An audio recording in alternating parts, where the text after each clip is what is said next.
പണ്ടത്തെ പാട്ട് നമ്മൾ ഒരു എത്ര രക്ഷയില്ല. കേട്ടാലും അതെ അതെ എനിക്ക് അതെ. തോന്നുന്നത് അതൊന്നും ഇപ്പോഴത്തെ പാട്ടിന് വെച്ചിട്ടില്ലേ കമ്പയർ കമ്പയർ ചെയ്യാനേ ചെയ്യാനേ പറ്റില്ല. പറ്റില്ല. പഠിക്കാൻ ഒരുപാടുണ്ട്. എത്ര പഠിച്ചാലും നമുക്ക് തീരില്ല. സത്യം സത്യം.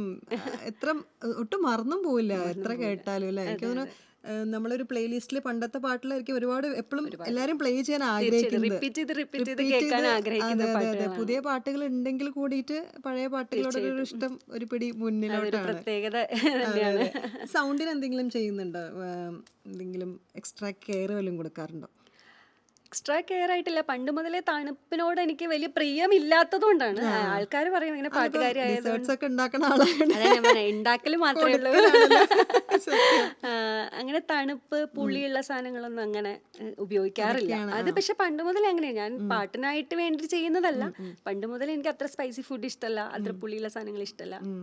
അങ്ങനെ തണുപ്പും ഉപയോഗിക്കില്ല. തണുപ്പും അപ്പൊ ഉം. എന്താ സൗണ്ടിന് വേണ്ടിട്ട് എന്താ ചൂടുവെള്ളം അങ്ങനെ എക്സ്ട്രാ കെയർ എന്നൊന്നും കെയറിങ് പറയാനില്ല. ഒന്നുമില്ല. ആ നമ്മളധികം ചെവി ഇപ്പൊ യാത്ര ചെയ്യുന്ന ആ ആ സമയത്താണെന്നുണ്ടെങ്കിൽ ആ. അധികം കാറ്റ് കൊള്ളാതെ, കാറ്റടിക്കാൻ അധികം അങ്ങനെ അധികം AC ഉള്ള സ്ഥലത്ത് പോയിരിക്കാതെ അങ്ങനെ പോയിട്ടിരിക്കാത്ത അങ്ങനത്തെ. പ്രോഗ്രാം ഒക്കെ ഉള്ള സമയത്ത് അങ്ങനെ കെയർ അതെ എടുക്കാറുണ്ട്. അതെ അതെ. അല്ലാതെ ഡെയിലി ഒരു റുട്ടീൻ എന്നുള്ള ആ രീതിയിലൊന്നുമില്ല.